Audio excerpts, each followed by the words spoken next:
आज के इस लेक्चर में हम स्टार्ट करने वाले हैं क्लास 12th का जो 7th चैप्टर है एनसीईआरटी के अकॉर्डिंग, उसको नाम है एवोल्यूशन। मैक्सिमम जो स्टूडेंट्स हैं जो नीट के लिए प्रिपरेशन कर रहे हैं या कहें कि जो बोर्ड के लिए अपने आप को तैयार कर रहे हैं, इस चैप्टर में कहीं ना कहीं वो फंस जाते हैं। रीज़न क्या है कि प्रॉपर तरीके से कंसेप्ट क्लियर ना होना और समझ में ना आना चैप्टर का, और क्वेश्चंस को जब करते हैं तो कहीं ना कहीं वो हो नहीं पाते, फंस जाते हैं उसमें। और फीलिंग एक ऐसी आती है कि चैप्टर पढ़ तो लिया है लेकिन फिर भी कहीं ना कहीं बोर्ड में हम कुछ ना कुछ गड़बड़ हमसे हो सकती है, या नीट में हम कुछ ना कुछ गड़बड़ इसमें कर देंगे। तो ये फीलिंग ना आए, एक बढ़िया अच्छे से कॉन्फिडेंस वाली फीलिंग आए, तो उस कॉन्फिडेंस वाली फीलिंग के लिए आप देखें हमारे इस लेक्चर को, और ख़ुद ब खुद आप अपने खुद अनुभव करोगे कि चैप्टर किस तरीके से इंटरेस्टिंग होता जा रहा है और इंटरेस्ट इसमें पैदा हो रहा है। तो आइए देखते हैं और चैप्टर को खुद इंटरेस्टिंग बनते हुए देखें हमारे साथ, और शुरू करते हैं चैप्टर को। नाम है एवोल्यूशन, और एवोल्यूशन टर्म से ही हम शुरुआत करते हैं। तो देखिए, जो एवोल्यूशन जो शब्द है, जो टर्म है, वो टर्म जो दिया था वो हर्बर्ट स्पेंसर ने दिया था। एक साइंटिस्ट थे हर्बर्ट स्पेंसर, ये शब्द इस साइंटिस्ट ने दिया था। अब बात ये आती है कि जो एवोल्यूशन है एक्चुअल में वो है क्या, ये कौन सी प्रोसेस है। तो एनसीईआरटी भी लिखती है कि ये एक ग्रेजुअल प्रोसेस है। ग्रेजुअल का मतलब क्या होता है? धीमी, बहुत ही स्लो होने वाली, और स्टेप बाय स्टेप। जैसे हम बोलते हैं कि नीचे खड़े हैं और छत पे जाना है हमें, तो एक एक सीढ़ी चढ़ चढ़ के हम उसके ऊपर जाएंगे, तो स्टेप बाय स्टेप। लेकिन बहुत ही धीमी प्रक्रिया है जिसमें लाखों करोड़ों साल लगते हैं। ठीक है, तो इसी में आगे हम देखते हैं। तो अगर हम देखें तो इसकी डेफिनेशन को देखते हैं, तो इसमें एक सिंपल ऑर्गेनिज्म, भाई एवोल्यूशन क्या है? एक ग्रेजुअल प्रोसेस है जिसमें एक सिंपल ऑर्गेनिज्म लाखों करोड़ों साल के बाद में क्या बनाता है? आज के जैसे हम बोलते हैं कि आज के जैसे कॉम्प्लेक्स ऑर्गेनिज्म बन गए हैं, कॉम्प्लेक्स ऑर्गेनिज्म बन गए आज के टाइम के। और इसमें क्या लगते हैं?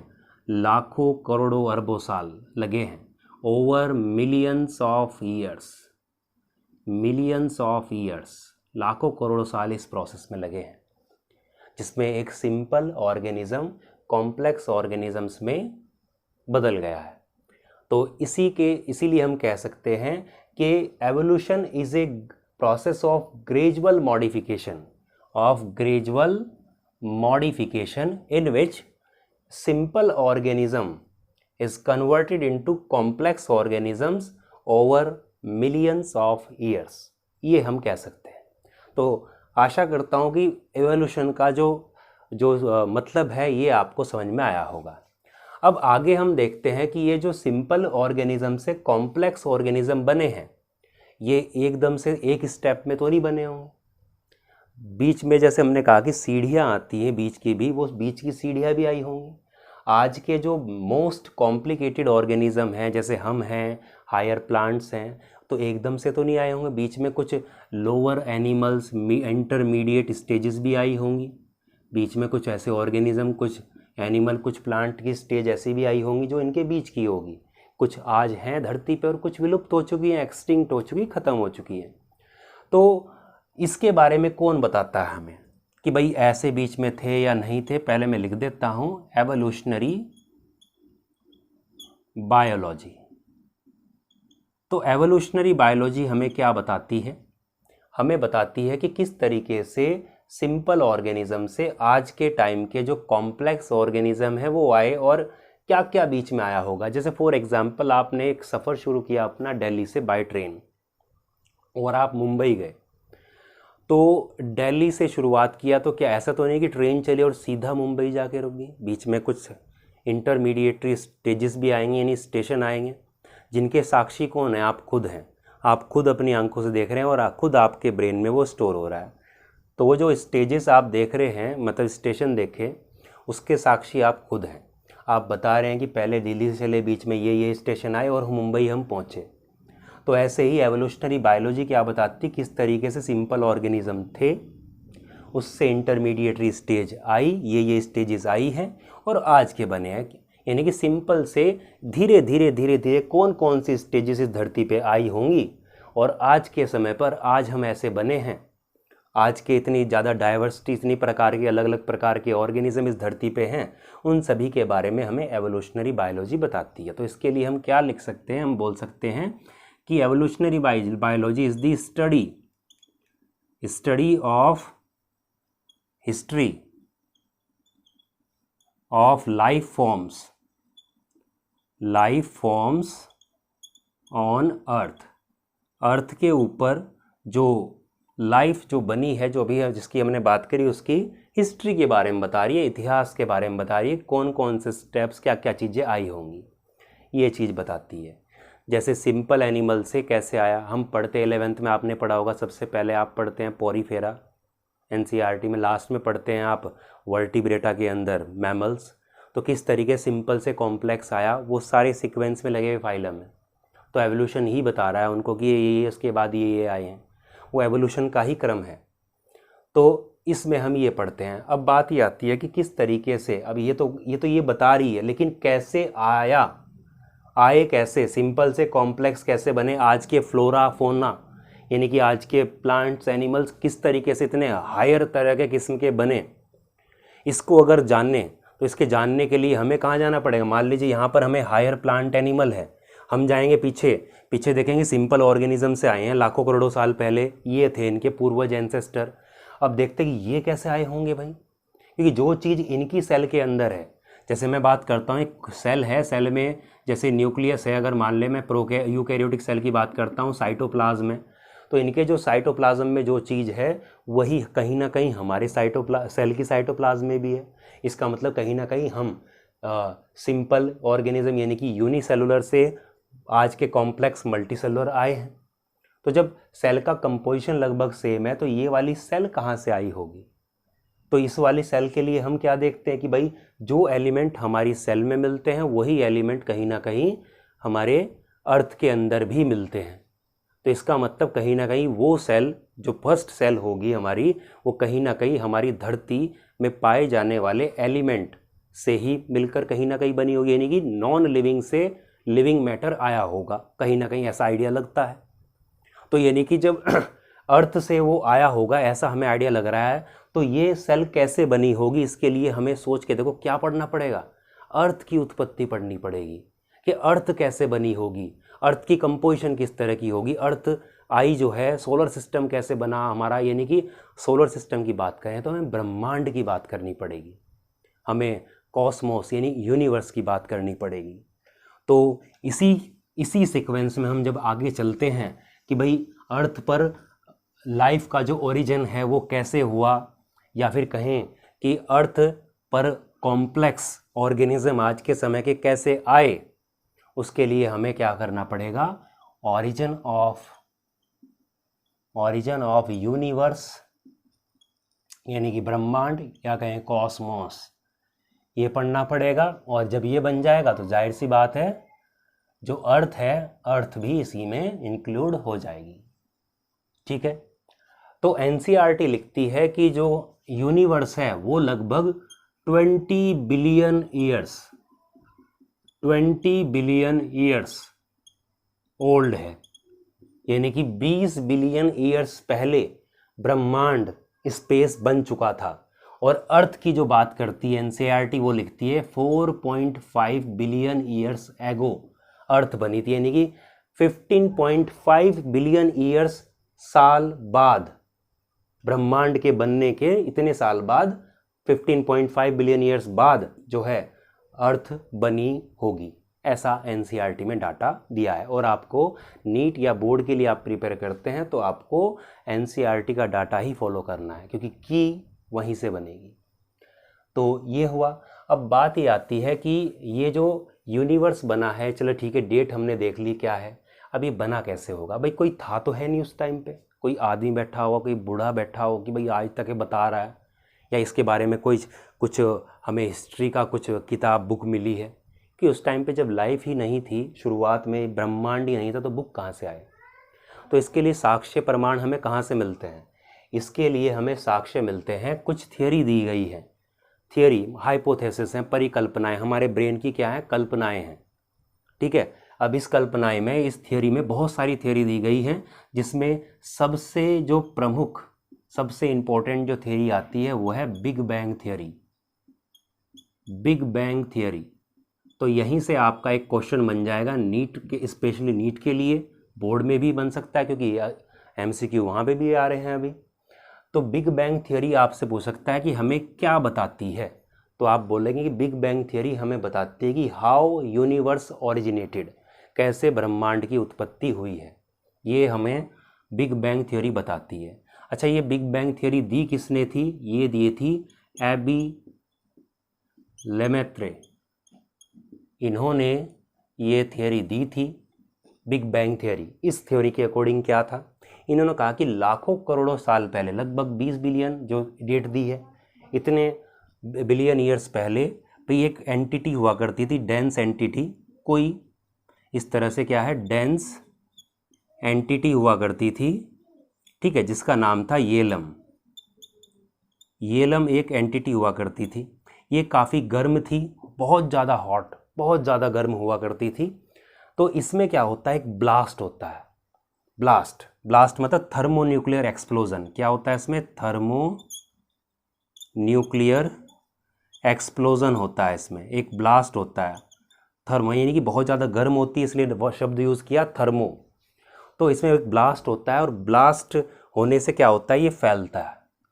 ठीक है ना, तो इस ब्लास्ट को ही क्या नाम दिया गया, बिग बैंग। उस ब्लास्ट को नाम क्या दिया, बिग बैंग, और उसी के नाम पे इस थ्योरी का पड़ा है बिग बैंग थ्योरी। तो आगे देखते हैं क्या हुआ, ब्लास्ट को बिग बैंग कहा, ब्लास्ट हुआ, मान ली चलिए ये था, ये ब्लास्ट हुआ, और ब्लास्ट होने से क्या हुआ, इस तरीके से ये छोटे छोटे टुकड़े उसके फैल गए। ठीक है, धूल मिट्टी के जो है पार्टिकल्स जो है इस तरह से ऐसे गैसियस क्लाउड वगैरह ऐसे फैल गए। तो इससे क्या हुआ, ब्लास्ट होने से ऐसे स्पेस बना, ब्रह्मांड बना। तो ये ब्रह्मांड बना, तो पहले क्या था, गर्म था, एक ही सेंटर पे था। जैसे फैल रहा है तो क्या होगा, ये क्या कर रहा है, ये एक्सपेंड कर रहा है। जब एक्सपेंड कर रहा है तो उसका मतलब क्या, धीरे धीरे क्या होगा, ठंडा होगा।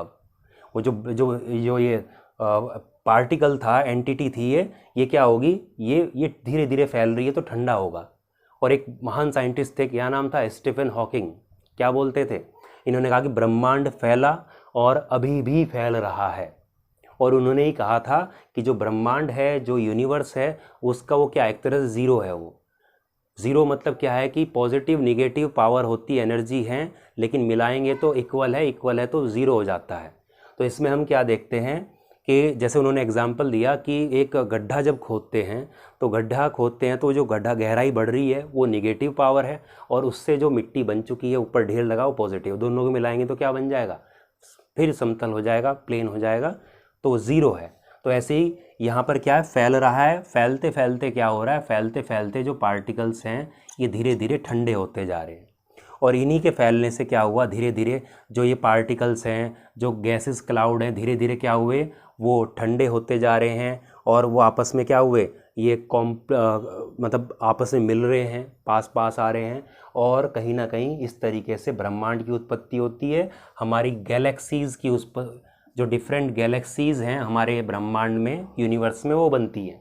जैसे हमारी जो गैलेक्सी वो कौन सी है, मिल्की वे गैलेक्सी, मिल्की वे गैलेक्सी ये है हमारी। इसमें हमारा क्या पाया जाएगा, सोलर सिस्टम, सोलर सिस्टम, और सोलर सिस्टम में ही हमारी क्या है भाई, अर्थ है, बाकी जो प्लेनेट के साथ में। तो इस थ्योरी में क्या बताया गया, धीरे धीरे क्या बने, धीरे धीरे गैलेक्सी बनी, गैलेक्सी में सोलर सिस्टम बने, और सोलर सिस्टम के अंदर ही हमारी अर्थ बनी।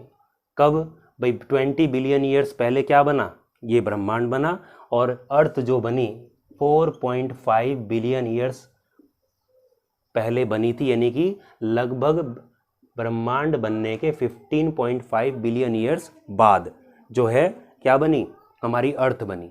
तो इस तरीके से जो है अर्थ की उत्पत्ति हुई होगी। ठीक है ना, ऐसा बिग बैंग थियरी कहती है। तो यहाँ से आपके जो क्वेश्चन बन जाएगा, आपसे एक क्वेश्चन सबसे जो मेन बैठता है वो यही बैठता है कि बिग बैंग थियरी हमें क्या बताती है। तो बिग बैंग थियरी हमें क्या बताती है कि हाउ यूनिवर्स ओरिजिनेटेड, कैसे यूनिवर्स की उत्पत्ति हुई है, ये हमें बताती है बिग बैंग थ्योरी। ठीक है, अभी हमने देखा कि भाई अर्थ बन चुकी है, कॉस्मोस यानी कि ब्रह्मांड बन चुका है, यूनिवर्स बन चुका है और फैल ही रहा है, धीरे धीरे ठंडा हो रहा है। तो अब बात ये आती है कि जो स्टार्ट की अर्ली जो कंडीशन थी जब अर्थ शुरुआत में बनी, अर्ली कंडीशंस ऑफ अर्थ की जो स्टार्टिंग की कंडीशंस थी वो कैसी थी। जब बिग बैंग थ्योरी के अकॉर्डिंग सबसे पहली बार भाई जब ब्लास्ट होके धीरे धीरे ठंडी हो रही हैं सारी चीज़ें और अर्थ बन रही है, बन चुकी है, तो कैसी थी। तो इनके अकॉर्डिंग क्या था भाई देखते हैं। तो अर्थ पे सबसे पहले हम देखते हैं कि हमने देखा कि 4.5 बिलियन ईयर्स पहले तो अर्थ का क्या हुआ, अर्थ बनी, ओरिजिनेट हुई। उस टाइम पर जब अर्थ बनी तो वहाँ पर कोई भी वायुमंडल यानी कि एटमॉस्फेयर, जो आज का हमारा एटमॉस्फेयर है ना, ऑक्सीजन, नाइट्रोजन, अलग अलग टाइप की गैसेस हैं, ऐसा कुछ नहीं था। इस तरह का एटमॉस्फेयर हमारा था ही नहीं उस टाइम पे। उस टाइम पे सिर्फ क्या था कि जैसे ये है गोला है, आग के गोले की तरह था। किस अर्थ की जो सिचुएशन थी, कंडीशन कैसी थी, जैसे मान के चलिए कि आप एक तालाब देख रहे हैं या समुद्र देख रहे हैं। आप उस समुद्र को पानी ना मान के आप मानिए कि पिघला हुआ लावा है या पिघला हुआ जैसे लोहा होता है, आपने वीडियो में देखा होगा। पिघला हुआ लोहा कैसा रहता है, अगर हल्की सी उंगली भी टच हो जाए तो हड्डी तक गला दे। इस तरह का पिघला हुआ क्या था, आग का गोला था, जिसमें धरती भी नहीं थी, ग्राउंड नहीं थी, बस क्या था, आग ही आग दिख रही है, ऊपर से आग बरस रही है, बाकी सब धरती आग ही आग है। इस तरह से क्या है, पूरा बिल्कुल आग का गोला था। और उसमें से क्या निकल रही थी भाई, वेपर्स निकलेंगे ऐसे, क्या निकल रहे हैं उसमें से भाई, आग का गोला। यानी कि एनसीईआरटी लिखती है कि अर्थ कैसी स्टेज में थी, मोल्टन स्टेट में थी, यानी कि पिघले हुए, जैसे पिघल जाता है, पिघली हुई स्टेट में थी और आग ही थी, आग ही आग थी। तो वहाँ से क्या निकल रही है, वेपर्स निकल रहे हैं, ऐसे भाप से निकल रही है।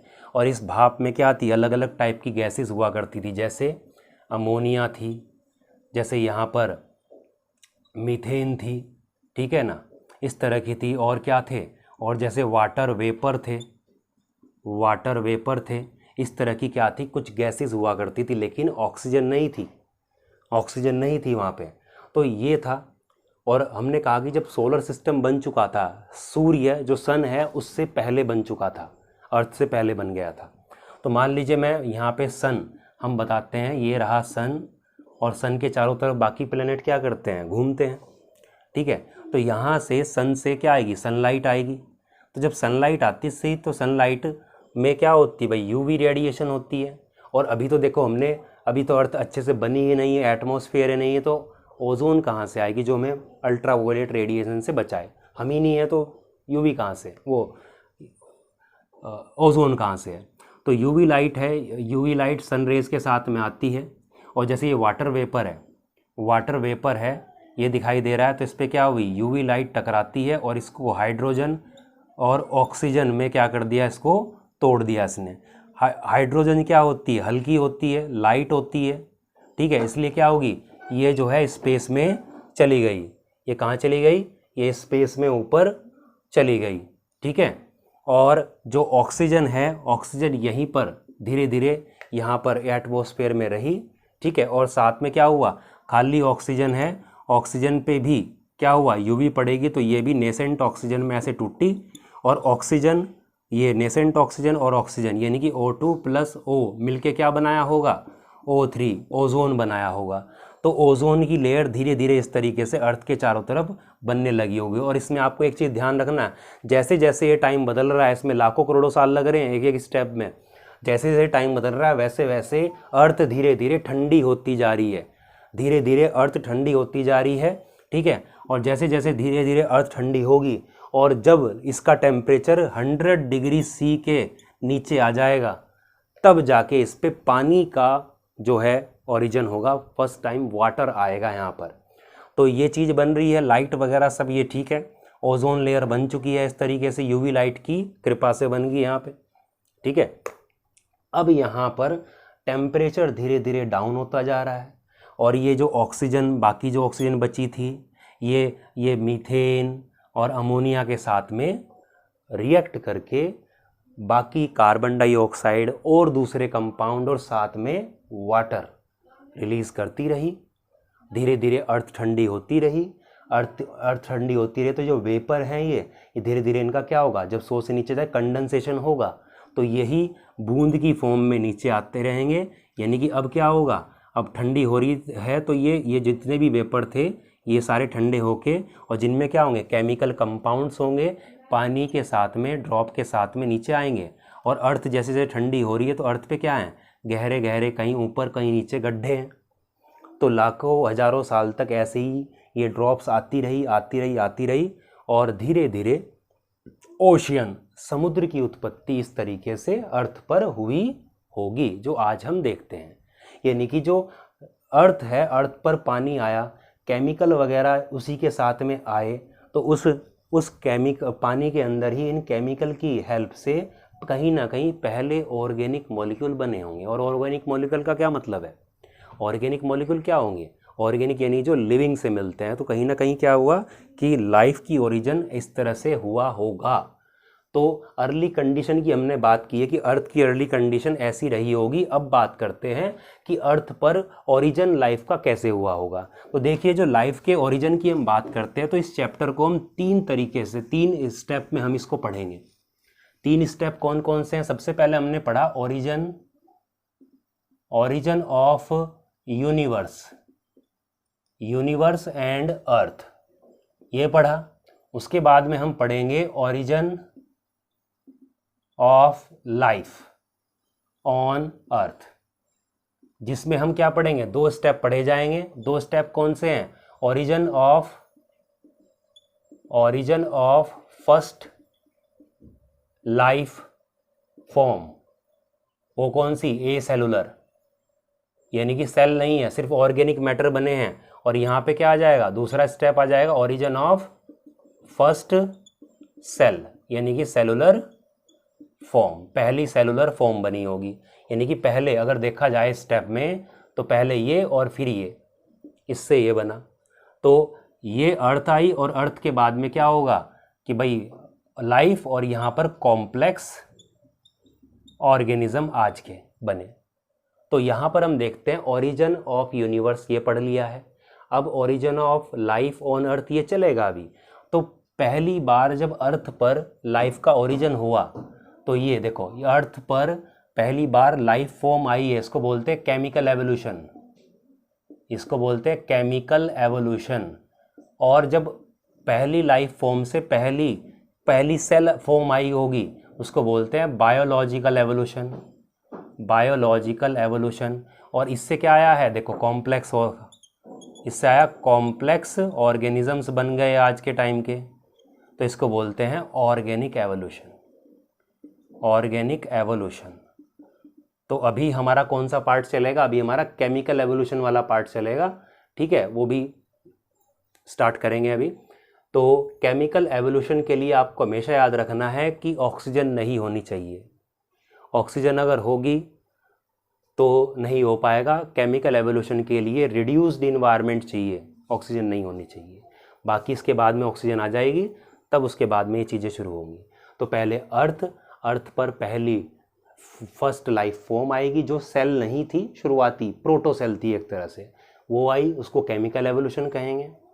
अब पहली सेल से, पहली ए सेलुलर से जो पहली फॉर्म है उससे पहली सेल आई होगी, उसको बायोलॉजिकल एवोल्यूशन कहेंगे। और अर्थ के ऊपर जब पहली सेल से आज के कॉम्प्लेक्स ऑर्गेनिज्म आए हैं उसको ऑर्गेनिक एवोल्यूशन बोलेंगे। तो केमिकल एवोल्यूशन, बायोलॉजिकल एवोल्यूशन और ऑर्गेनिक एवोल्यूशन। तो अभी हमारा पार्ट चलेगा केमिकल एवोल्यूशन का। तो शुरू करते हैं। तो अभी हम टॉपिक देख लेते हैं, क्या है, origin of life on earth पर लाइफ का ओरिजिन कैसे हुआ। तो अर्थ पर लाइफ का ओरिजिन हुआ है तो इसके लिए भी कोई ऐसा कुछ देखा जाए तो कोई बैठा तो है नहीं, कोई बताएगा कि भाई आपको कोई बुक दिखाए पहली बार लाइफ बन रही है अर्थ पर, तो इसके लिए क्या चीज़ें हैं, कहाँ से पता लगेगा। तो इसके लिए भी कुछ थियरी हैं, कुछ परिकल्पनाएं हैं, कुछ मन की बनाई हुई कहानियाँ हैं। जैसे तो बहुत सी थियरी इसके अंदर दी गई हैं, सिद्धांत बोलें या परिकल्पनाएं, हाइपोथेसिस कहें, तो बहुत सी थियरी दी गई है, जिनमें से कुछ जो आपके लिए इम्पोर्टेंट है और आपके एग्ज़ाम के लिए, नीट के लिए, बोर्ड के लिए इम्पोर्टेंट है और सिलेबस में भी वो हैं। जैसे सबसे पहले आती है theory of special creation. Theory of special creation ये एनसीईआरटी में दिए हैं, अलग अलग जगह पर दिए हैं, जिसको मैं एक ही जगह पे आपको बता रहा हूँ। Theory of special creation. तो ये थ्योरी है स्पेशल क्रिएशन, ये कैसी है, ये क्या है, ये हाइपोथेटिकल है, ठीक है ना। ये एक हाइपोथेटिकल थियोरी है, मतलब बोल सकते हैं कि ये एक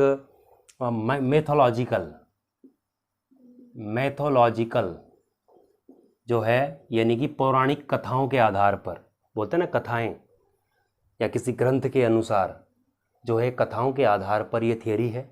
जैसे बोलते हैं कि इस थियोरी के जो सबसे बड़े जो सपोर्टर थे वो थे फादर सुआरेज। फादर सुआरेज इस थ्योरी के सबसे बड़े सपोर्टर थे। इस थ्योरी के अकॉर्डिंग क्या था कि ऐसा वही एवोल्यूशन कुछ नहीं होता है, कोई साइंटिफिक ये चीज़ नहीं है, ये सब चीज़ जो है धरती पर, इस थ्योरी के अकॉर्डिंग बता रहा हूँ कि इस थ्योरी के अकॉर्डिंग क्या बोलता है, कुछ नहीं है, ये एवोल्यूशन कुछ नहीं है। सब चीज़ इस दुनिया में जो अभी है, जो पहले थी, जो आएगी और जो थी, कुछ भी है, ये सब गॉड ने बनाई है। तो क्या बोलते हैं इस थ्योरी, ये थ्योरी बोलती है कि everything was created by God ने ही बनाई है।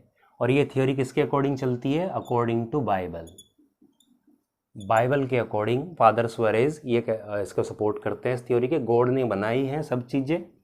और जो है पहले जो पहले आदमी थे वो एडम, और पहली जो औरत थी वो ईव थी। इन दोनों से ही पूरी अर्थ पे जो ह्यूमन जो आए हैं वो सब इसी तरीके से आए हैं। और इन्होंने ही बताया, इसी में लिखा हुआ है कि 6 दिन में, 6 नेचुरल डेज़ में पूरी अर्थ बनी है। अलग अलग टाइप के ऑर्गेनिज्म, जंगल, पहाड़, जो भी चीज़ें हैं, यूनिवर्स, अलग अलग जानवर, पेड़, जो भी है वो सब 6 दिन में बनाए हैं गॉड ने। इसी में ही लिखा गया है कि जो पहले जो आदमी थे एडम, उसको मिट्टी से मोल्ड करते हुए गॉड ने बनाया, और उसकी जो 12वीं पसली थी, 12th रिब, उससे जो है पहली जो औरत थी ईव, उसको बनाया गया। इसी तरीके से हिंदू माइथोलॉजी के अकॉर्डिंग जो है God Brahma has created everything, God Brahma ने सब कुछ बनाया है। इस तरह की ये थ्योरी ये है। तो इसमें मेन बात हुई है किसकी, बाइबल के अकॉर्डिंग। तो इस थ्योरी के जो तीन क्या आते हैं, तीन कॉनोटेशंस आते हैं, मतलब कि इस थ्योरी के 3 पॉइंट मेन आते हैं, मान्यताएं हैं इसकी 3। पहली क्या है, पहली ये बोलते हैं कि एवोल्यूशन वगैरह की नाम की ऐसे कोई चीज़ नहीं है।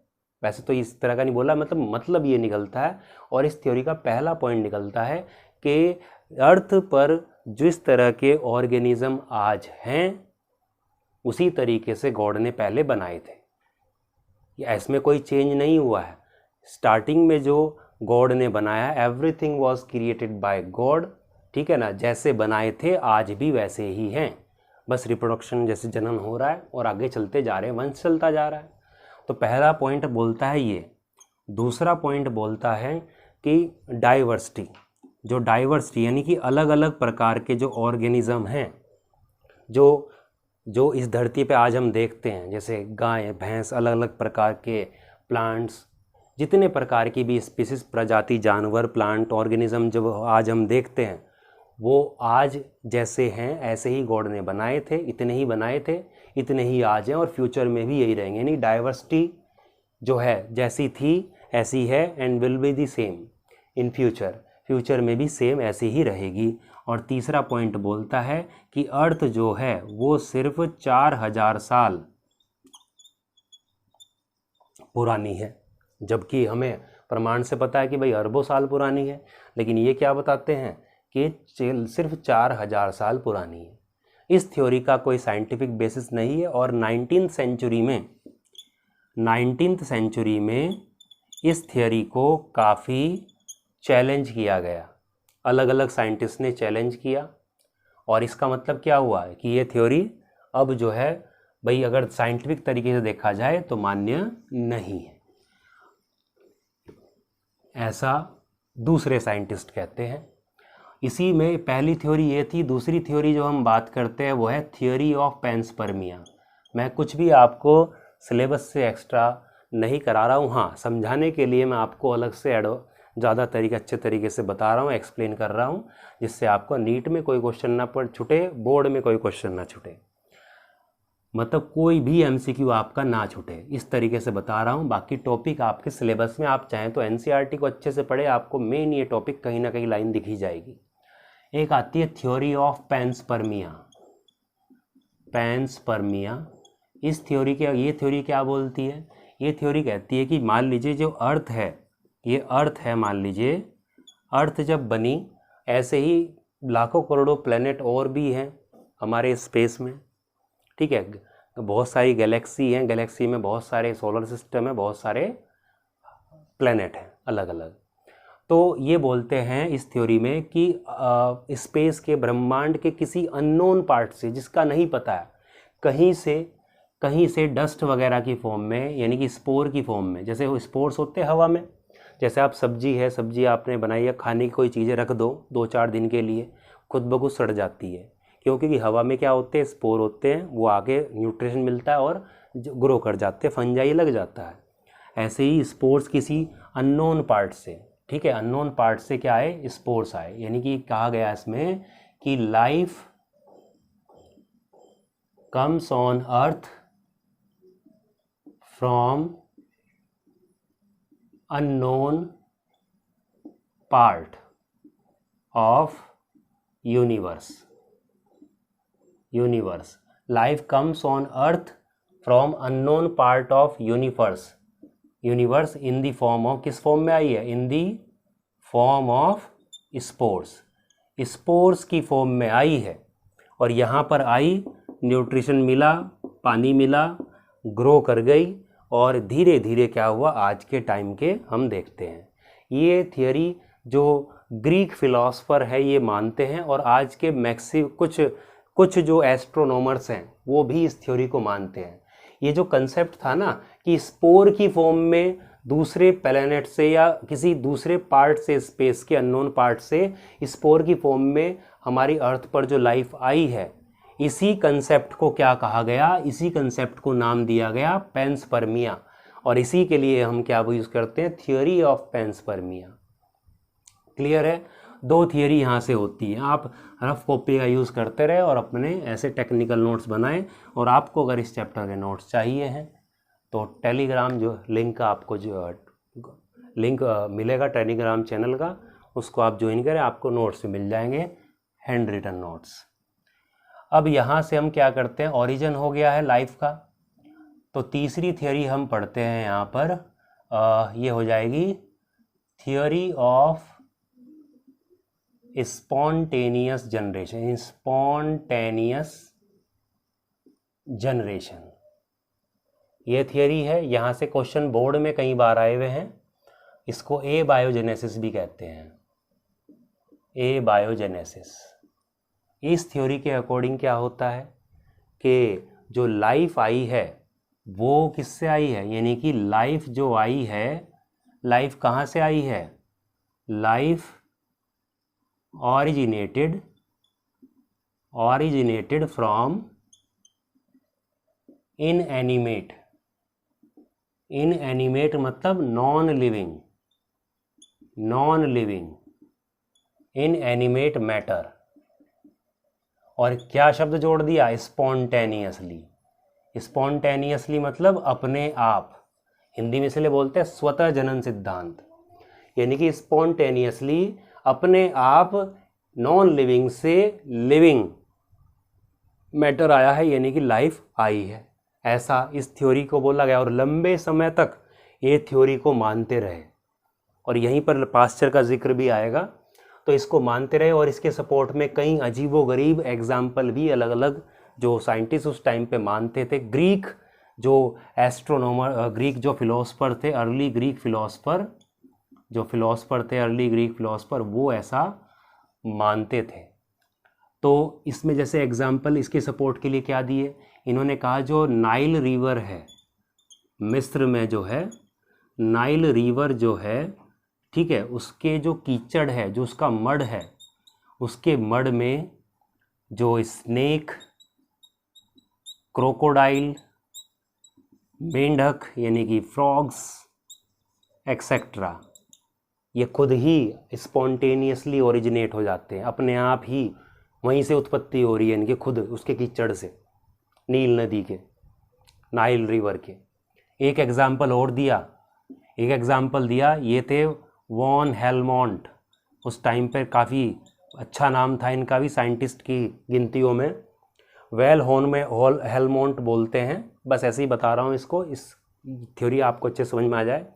इन्होंने कहा कि पसीने से भीगी हुई स्वेट वेट शर्ट, ठीक है, पसीने से भीगी हुई जो कमीज़ है, जो शर्ट है, उसको अगर 21 दिनों के लिए कहाँ पर रख दिया जाए, प्लेस्ड इन व्हीट ब्रैन, यानी कि भूसे में, गेहूं का भूसे में अगर रख दिया जाए पसीने से भीगी हुई शर्ट को 21 दिनों के लिए, तो उसमें क्या डेवलप हो जाते हैं, उसमें चूहे डेवलप हो जाते हैं। कैसे? अपने आप, ऐसा ये कहते थे। ये सब इसमें स्पॉन्टेनियस जनरेशन, खुद पे खुद, आप खुद को अजीब लग रहा होगा सुनते हुए, लेकिन उस टाइम पे सब मानते थे। एक बोलते थे कि जो मरी हुई जो औरत है उसके बालों से सांप बन जाते हैं अपने आप, अगर उसको ऐसे ही छोड़ दिया जाए औरत को, ऐसा कहते थे। अजीबो गरीब कुछ ये मान्यता थी पहले, और ग्रीस जो बोलते हैं देश, वहाँ पर ये काफ़ी थी। लेकिन क्या हुआ, धीरे धीरे इसके विरोध में कुछ साइंटिस्ट आने लगे। जैसे शुरुआत में कुछ आए, उन्होंने क्या किया, जैसे फ्लास्क लिया, इस तरह से बंद की, और इसमें क्या किया, इसमें उन्होंने कुछ न्यूट्रिशन लिया, मान लीजिए फ़िश ले ली, फ़िश को पकाया, इससे क्या हुआ भाई, सिरप सा तैयार हो गया।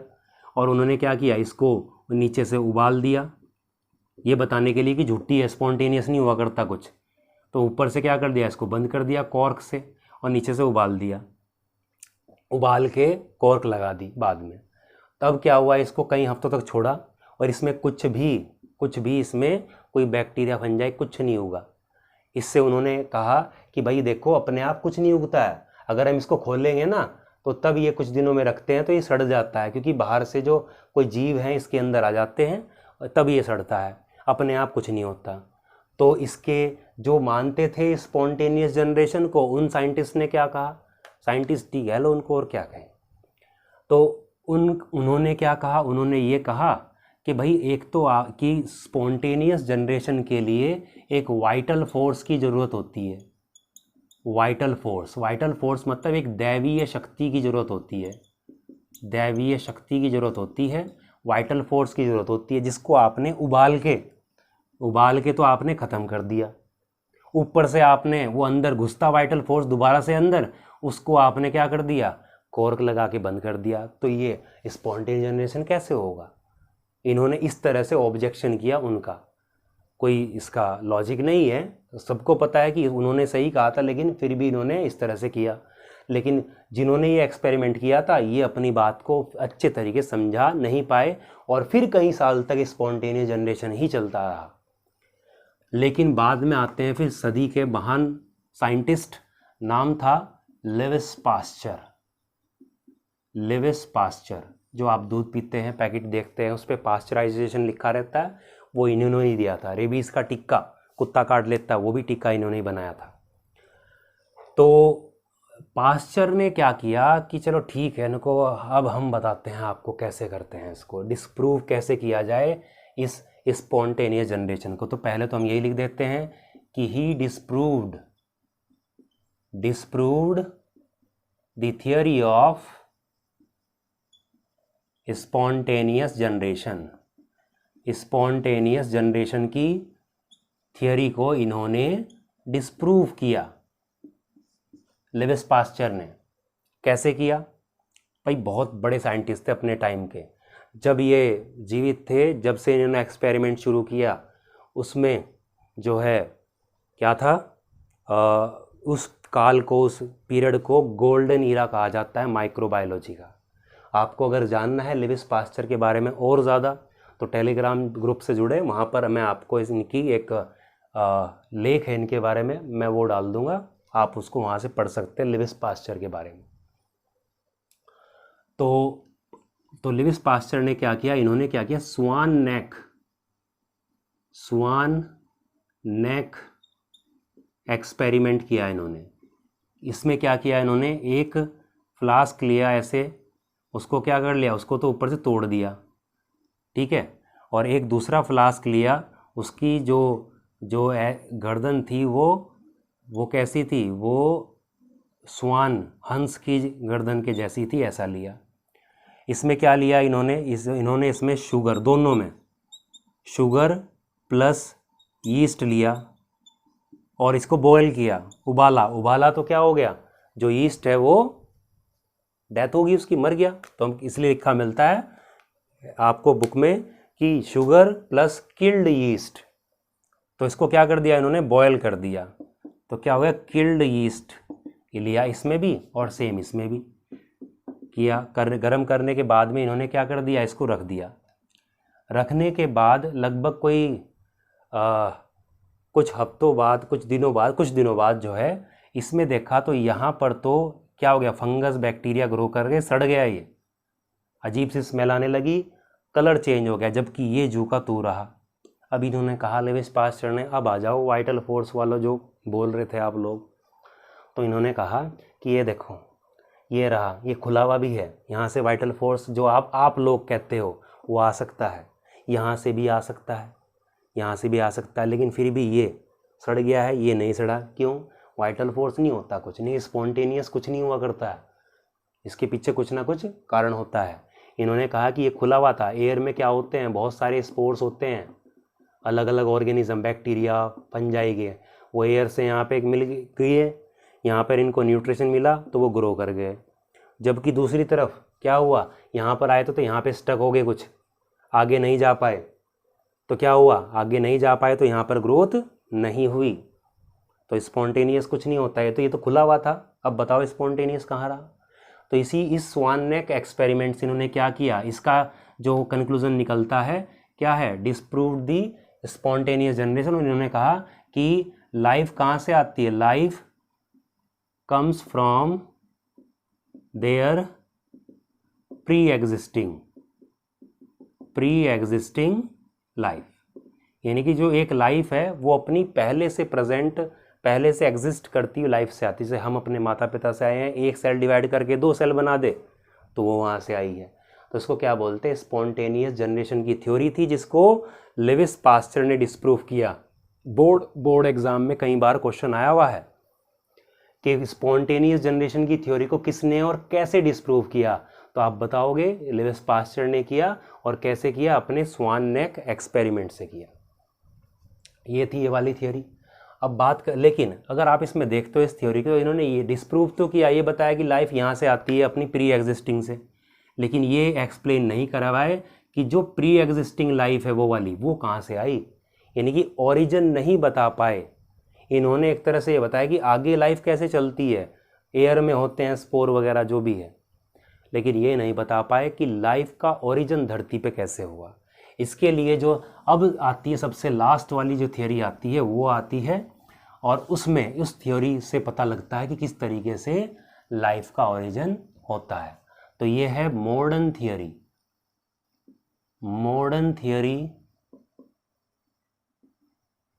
ठीक है, ऑफ ओरिजिन ऑफ लाइफ, या फिर इसको क्या बोलते हैं, इसको बोलते हैं ओपेरिन हेल्डेन थियोरी, ये कहते हैं, या फिर इसके लिए हम ये लिख सकते हैं थ्योरी ऑफ केमिकल एवोल्यूशन। क्योंकि थियोरी ऑफ केमिकल एवोल्यूशन क्यों बोल रहे हैं, क्योंकि हम क्या पढ़ रहे हैं, अर्थ के ऊपर लाइफ का ओरिजिन आना। तो अभी हमने बात करी थी कि अर्थ है, अर्थ का ओरिजिन हुआ, और अर्थ का जो ओरिजिन हुआ तो इस पर क्या आएगी, पहले फर्स्ट लाइफ फॉर्म आएगी जो कि ए सेलुलर होगी, यानी कि कुछ ऑर्गेनिक मॉलिक्यूल्स आएंगे जो इकट्ठा होके लाइफ की उत्पत्ति की शुरुआत करेंगे। उसके बाद में क्या आएगी, फर्स्ट सेल आएगी। तो इसका मतलब क्या, अर्थ पर जो पहली लाइफ फॉर्म आनी है, यानी कि यही तो है पहली जो ओरिजिन होगा, इसको क्या बोलते थे हम, केमिकल एवोल्यूशन बोलते थे। इसलिए इस थियोरी को जो केमिकल एवोल्यूशन के लिए बता रही है, इसको क्या बोलते हैं, थियोरी ऑफ केमिकल एवोल्यूशन। और ये वाली जो है ये आएगी बायोलॉजिकल, यानी कि पहली लाइफ फॉर्म से जब पहली सेल का एवोल्यूशन होगा, ओरिजिन होगा, उसको बायोलॉजिकल एवोल्यूशन कहा जाएगा। और आगे बताया था पहली फर्स्ट सेल से जब मल्टी सेलुलर कॉम्प्लेक्स ऑर्गेनिज्म आएंगे तो उसको क्या कहेंगे, उसको ऑर्गेनिक एवोल्यूशन कहेंगे। तो इसी थ्योरी को आगे हम चलते हैं, शुरू करते हैं। तो ये वाली थ्योरी किसने दी थी, ऑपरेन और हेल्डेन। तो AI ऑपरेन, पूरा नाम था AI ऑपरेन, और ये थे JBS हेल्डेन, JBS हेल्डेन। तो ऑपरेन जो थे वो रशिया के थे, रशियन साइंटिस्ट थे। और JBS हेल्डेन जो है इंग्लैंड में जन्मे इंडियन साइंटिस्ट थे। इन्होंने जो है इंडिया में आके इंडिया की नागरिकता ले ली थी, और बाद में ये उड़ीसा यूनिवर्सिटी में एज अ प्रोफेसर इन्होंने वर्क किया है, हेल्डेन ने। तो इन दोनों ने मिलकर एक थियरी दी थी जिसमें ज़्यादा योगदान ऑपरेन का था। खैर बात करते दोनों ने ही। तो इन्होंने क्या कहा, ये इस थ्योरी के अकॉर्डिंग इन्होंने कहा कि जब ब्लास्ट बिग बैंग हुआ होगा तो उस टाइम पर जब अर्थ क्या थी, आग के गोले के समान थी, तो उस पर क्या था भाई, मोल्टन मास, यानी पिघले हुए गोले की तरह थी। एटमॉस्फेयर ऐसा कुछ था नहीं जो हमने बोला। उस टाइम पर क्या हुआ करती थी, एटमॉस्फेयर में क्या थी, इनके मतलब इसके आसपास जो है कुछ पॉइजनस गैसेस हुआ करती, जैसे मीथेन, अमोनिया, हाइड्रोजन, और क्या लगा लेते थे, वाटर वेपर। ये वाली कुछ क्या थी, ये कुछ गैसेस इसके आसपास हुआ करती थी अर्थ के चारों तरफ, जो इसमें थी यहाँ पर, जो मोल्टन मास से ऐसे निकल रही थी, पिघले हुए लावे से निकल रही थी। तो इन्होंने ये कहा कि जैसे जैसे अर्थ ठंडी होती चली गई, क्योंकि टाइम बढ़ रहा है, फैल रही है, तो जैसे हम बोलते हैं ना कि एक गर्म पानी है, आपने एक कप में लिया हुआ है तो ठीक है, गर्म है, काफ़ी टाइम लगेगा, आपने उसको एक प्लेट में फैला दिया तो जल्दी ठंडा हो जाएगा। तो एक्सपेंड होने से क्या होता है, चीज़ें ठंडी होती है यहाँ पे। तो ये क्या होगी, फैल रही है। तो इन्होंने कहा कि धीरे धीरे जब एक्सपेंड होती गई तो क्या हुआ कि टेम्परेचर क्या हुआ, टेम्परेचर अर्थ का धीरे धीरे कम होता जा रहा है। तो ये गैसेस थी यहाँ पर। तो उसमें क्या था कि भाई बिजलियाँ कड़कती थी उस टाइम पर, आग बरस रही थी, तो फिज़िकल एनर्जी तो उनको मिल गई। तो ये कंबाइंड हुए आपस में, ये क्या हुई, ये कंबाइंड हुई सारी गैसेस आपस में। और कंबाइंड होने की वजह से क्या हुआ, कंबाइंड होने की वजह से अलग अलग केमिकल्स, सब्सटेंस जो हैं एटमॉस्फेयर में बने। और एटमॉस्फेयर में बने तो धीरे धीरे क्या हुआ, अर्थ ठंडी हो रही है तो वाटर वेपर जो हैं वो भी कंडेंसेशन होगा। तो वाटर वेपर के साथ में ये केमिकल सब्सटेंस जो एटमॉस्फेयर में गैसियस फॉर्म में है, ये धीरे धीरे ड्रॉप की फॉर्म में कहाँ आएंगे, धरती पर आएंगे। धरती पर लावा था और धीरे धीरे वो भी ठंडा हो रहा है। गहरे गहरे गड्ढे हैं, वो गहरे गहरे गड्ढे क्या बनेंगे, समुद्र का रूप लेंगे।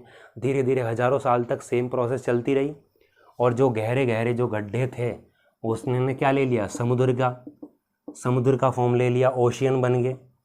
तो ओशियन में क्या हुआ, ये आते रहे, तो केमिकल जो आता रहा, वो केमिकल भाई पानी तो ऐसे बनता रहा, और केमिकल धीरे धीरे इनके बॉटम पे इकट्ठा होता रहा।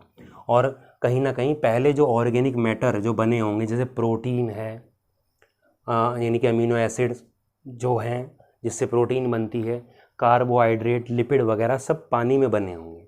यानी कि जो केमिकल एवोल्यूशन हुआ होगा उस टाइम पर, उससे जो पहले ऑर्गेनिक मॉलिक्यूल बने, ऑर्गेनिक मॉलिक्यूल मतलब जैसे मैक्रो मॉलिक्यूल आपने 11वीं क्लास में पढ़े, जैसे प्रोटीन, कार्बोहाइड्रेट, लिपिड, वो सब कहाँ बने होंगे, ऐसे धरती पर ऐसे बने, इसमें समुद्र में बने। तो इनके अकॉर्डिंग ये था कि पहली जो लाइफ फॉर्म थी वो कहाँ पर, वो अर्थ में आई है, अर्थ पे पानी में बनी है, ठीक है। और वो भी कब बनी है, इन्होंने कहा कि 4.5 बिलियन ईयर्स पहले क्या बोला था कि क्या बनी है, अर्थ बनी है। इसके 500 मिलियन ईयर्स बाद, यानी कि -500 मिलियन ईयर्स बाद क्या हुआ, लाइफ बनती है, यानी कि इसमें से हटा दो 0.5 मतलब 500 हटा दिया तो क्या 4 बिलियन ईयर्स बाद क्या बनी है, लाइफ बनी है। लाइफ ओरिजिनेट हुई, ओरिजिनेटेड। और क्या मानते हैं, पहली बार लाइफ का ओरिजिनेशन कहाँ हुआ, वाटर में हुआ। वाटर में कहाँ था, ओशियन में हुआ है। तो ये आपसे पूछेगा पहली बार लाइफ का ओरिजिन कहाँ माना जाता है, वाटर में माना जाता है। सबसे एक्सेप्टेड थ्योरी किसकी मानी जाती है, ऑपरिन हेल्डेन की।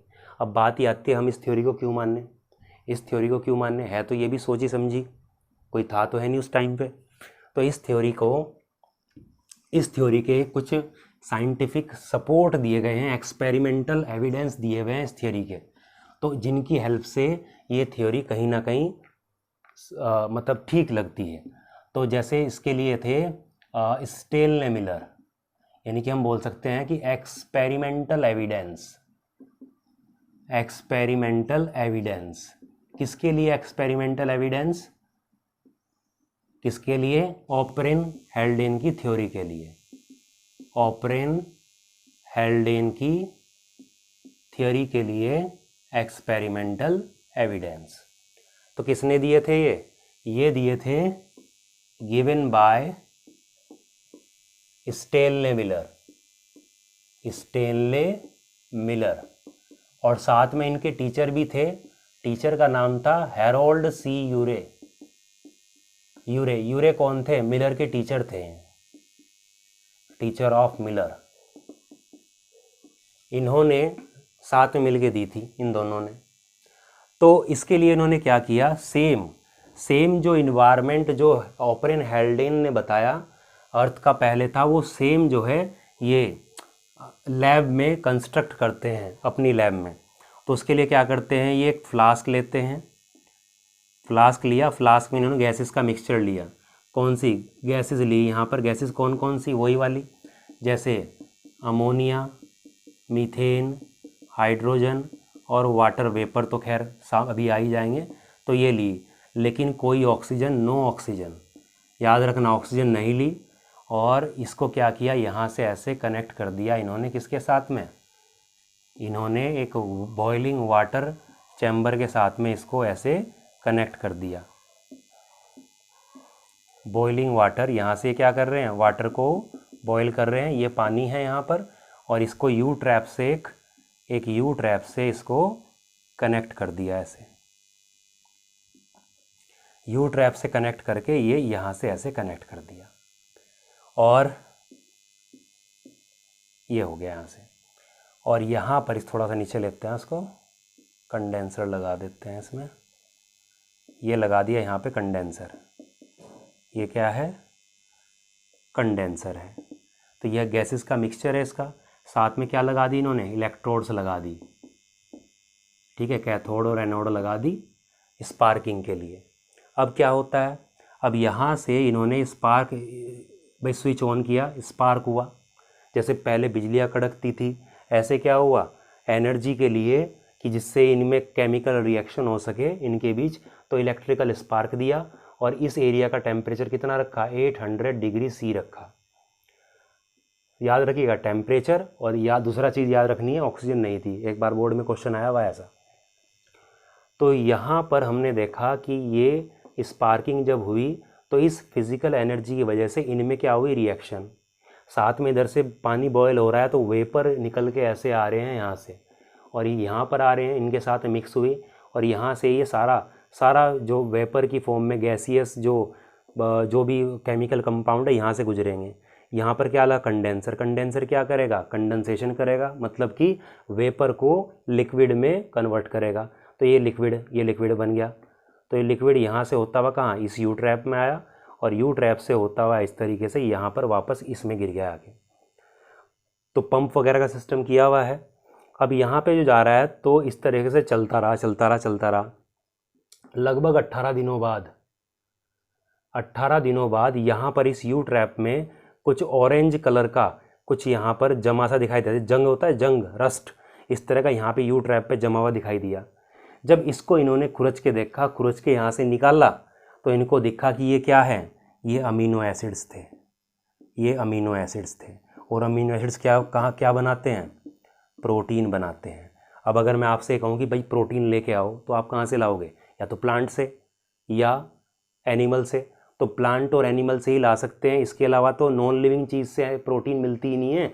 इसका मतलब प्रोटीन क्या है, प्रोटीन एक ऑर्गेनिक मॉलिक्यूल है, और ऑर्गेनिक मॉलिक्यूल है तो लिविंग से ही मिलेगा। तो इस तरीके से पहले ये प्रोटीन बन गई, इसका मतलब कहीं ना कहीं ऑर्गेनिक मॉलिक्यूल बन चुका है, और इसी तरीके से आगे चल के लाइफ बनेगी।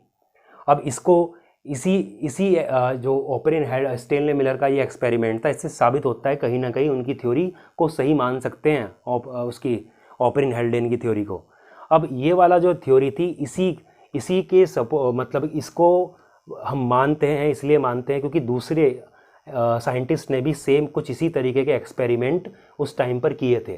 जैसे सिमिलर एक्सपेरिमेंट कुछ साइंटिस्ट ने किए, तो उनमें कुछ साइंटिस्ट को क्या मिला, अपने इस एक्सपेरिमेंट में शुगर मिली, ठीक है, यानी कि कार्बोहाइड्रेट मिले, किसी को कार्बोहाइड्रेट की फॉर्म में पॉलीसैकेराइड्स मिला, ठीक है, ये सब क्या है, ऑर्गेनिक मॉलिक्यूल से। किसी को लिपिड मिले, किसी को लिपिड्स मिले, किसी को न्यूक्लिक एसिड मिले, ठीक है ना, न्यूक्लिक एसिड्स मिले, न्यूक्लियोटाइड्स मिली।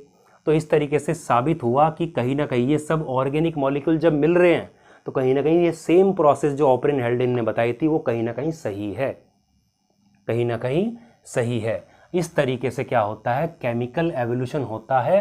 अर्थ पर पहली बार कोई केमिकल एवोल्यूशन के द्वारा फर्स्ट ऑर्गेनिक मॉलिक्यूल आया होगा, ठीक है। तो एक टॉपिक यहीं पर समाप्त करते हैं इसको, evolution of first metabolic capsule. NCERT बोलती है मेटाबॉलिक कैप्सूल। तो मेटाबॉलिक कैप्सूल यहाँ पर ओपरिन ने क्या कहा था इसको, ओपरिन ने कहा था इसको कोएसरवेट्स। तो ये कैसे बना, मतलब क्या है कि भाई इसमें थ्योरी में कहा गया, ओपरिन हेल्डेन ने कहा था, स्टेनले मिलर ने एक्सपेरिमेंट करके दिखाया, तो पता चला कि ऑर्गेनिक मॉलिक्यूल, जैसे किसी ने कहा कि भाई अमीनो एसिड्स बने हैं, पॉलीसैकेराइड बने हैं, शुगर बनी है, न्यूक्लिक एसिड बने हैं, आरएनए बना है, सबसे पहले आरएनए आया था। तो ये सब बने, और ये सब कहाँ है, ये सब जो है उस समुद्र में है। और उस टाइम टेम्परेचर क्या है, धीरे धीरे ठंडा और मतलब गर्म था, ये पानी भी एक तरह से उबला हुआ ही था। तो जेबीएस हेल्डेन ने उसको हॉट डाइल्यूटेड सूप कहा था, जिसके अंदर हमारे फर्स्ट ऑर्गेनिक मॉलिक्यूल आए थे। खैर, तो यहाँ पर अब बात ये करनी है कि जो समुद्र के अंदर अलग अलग ये समुद्र था, इसकी बॉटम पे भाई कार्बोहाइड्रेट, लिपिड, पॉलीसैकेराइड, आरएनए वगैरह सब बन गए। यानी कि मैंने कहा कि भाई आरएनए बन गया, पॉलीसैकेराइड बन गए, प्रोटीन बन गई, ठीक है ना, ऑर्गेनिक एसिड बन गए, ये सब बन गए। तो इससे ये कैसे पहला जो रेप्लिकेशन करने वाला जो मतलब सेल कैसे बनेगी, सीधी सी बात। तो इसमें क्या हुआ, ये आपस में सब मिले, तो आपस में सब मिले तो भाई मैं कुछ सेल नहीं है अभी। तो इसमें क्या हुआ कि जैसे इसी में ही मिले, तो मिलके इन्होंने, इन सब ने मिलके क्या किया, इन सब ने मिलके एक कॉलॉइड पार्टिकल बनाया, ठीक है ना। जैसे बात करें कि जैसे पानी के अंदर तेल की बूंद तो अलग ही रहती है, पानी में मिलती नहीं है। तो इसी में मान लीजिए आरएनए घूम रहा है, यहीं पे पॉलीसैकेराइड है, यहीं पे प्रोटीन घुली हुई है, तो आपस में एक अलग से ड्रॉप सी बना दी इन्होंने एक। तो इस ड्रॉप को ही उसने ओपरिन ने क्या कहा था, कोएसरवेट कहा था। एनसीईआरटी में क्या लिखा हुआ, मेटाबॉलिक कैप्सूल लिखा हुआ है, ठीक है। तो ये बन गया। अब ये बना तो इसी के अंदर धीरे धीरे करते हुए इसमें ये जो न्यूक्लिक एसिड, इसमें क्या है, मान लीजिए आरएनए है यहाँ पर ये, तो इसमें क्या हुआ, धीरे धीरे, पहले इसमें वो पावर नहीं थी सेल्फ रेप्लिकेशन की, इसमें क्या हुआ, धीरे धीरे हज़ारों साल चलता रहा, म्यूटेशन हुआ, म्यूटेशन के बाद में इसमें क्या आई, रेप्लिकेशन की पावर आ गई। रेप्लिकेशन की जब पावर आ गई तो ये क्या हुआ, ये अपने आप को रेप्लिकेट करता रहा, और ये डिवाइड करने की इसमें पावर आई। तो बहुत सारे क्या बने, इस तरह से कोएसरवेट यानी कि मेटाबॉलिक कैप्सूल बनते चले गए। धीरे धीरे कई हज़ारों साल बाद क्या होता है, धीरे धीरे इसके ऊपर क्या हुई, मेम्ब्रेन की बननी शुरुआत हुई, मेम्ब्रेन आ गई धीरे धीरे इनके चारों तरफ। और इस तरीके से जहाँ मेम्ब्रेन आई उसमें हम बोलते हैं कि जब मेम्ब्रेन आई तो इन कोएसरवेट से क्या आई, फर्स्ट सेल आई होगी, पहली सेल आई होगी, ठीक है ना। तो इससे पहली सेल आना क्या कहलाता है, बायोलॉजिकल एवोल्यूशन कहलाता है, बायोलॉजिकल एवोल्यूशन कहलाता है। इस तरीके से पहली सेल आई होगी। तो इसी में एक एनसीईआरटी में डाटा भी है कि जो पहली बार जो मेटाबॉलिक कैप्सूल या बोले कि पहली कोएसरवेट्स या बोल सकते हैं भाई प्रोटोबायोन्ट्स यानी कि पहले प्रिमिटिव टाइप के जो मैक्रोमोलिक्यूल्स हैं वो ये जो आप बने तो ये कब मानते हैं, ये लगभग 3 बिलियन ईयर्स बैक, इतने बिलियन ईयर्स पहले इनकी लाइफ मानते हैं कि ये उस टाइम पर बने होंगे। और पहली सेल एनसीईआरटी में लिखा हुआ है कि 2000 मिलियन ईयर्स बैक पहले तक भी फर्स्ट सेल नहीं बन पाई थी। तो इसको ये मत मानना कि 2000 मिलियन ईयर्स पहले बन गई थी, उसमें लिखा है कि 2000 मिलियन ईयर्स साल पहले तक भी नहीं बनी थी। तो ये था हमारा पूरा का पूरा ओरिजिन वाला पार्ट। इसमें एक बार हल्का सा रिकैप लेते हैं, हमने क्या लिखा था, क्या क्या बोला इसमें।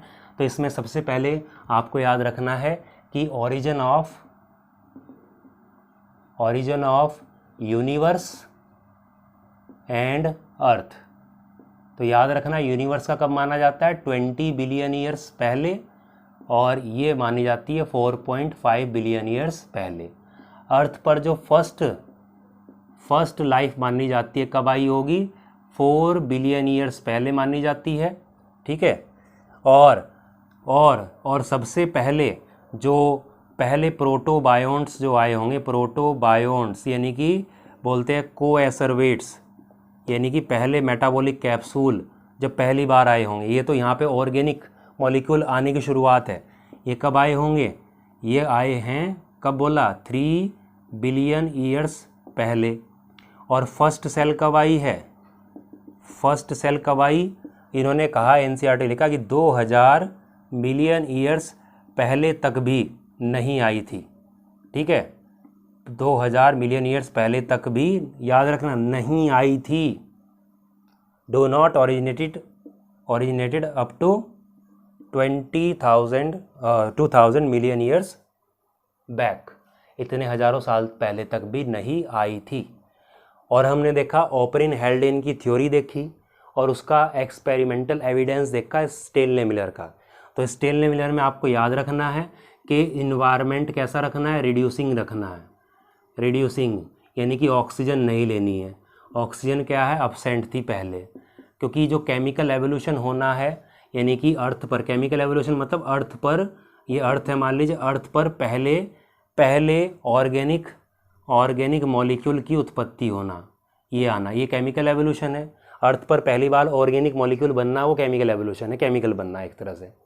तो केमिकल एवोल्यूशन रिड्यूसिंग इन्वायरमेंट में ही होगा, ऑक्सीडाइजिंग इन्वायरमेंट में नहीं होगा, ठीक है। दूसरी बात, मिलर ने जो एक्सपेरिमेंट किया था वहाँ पर जो उसने एक्सपेरिमेंट किया था, ऐसे हमने बनाया, ऐसे करके बनाया, यहाँ से बॉइलिंग वाटर था और यहाँ पे यू ट्रैप पे उसने लिया हुआ था ऐसे, और इससे जुड़ा हुआ था, कंडेंसर लगाया हुआ था।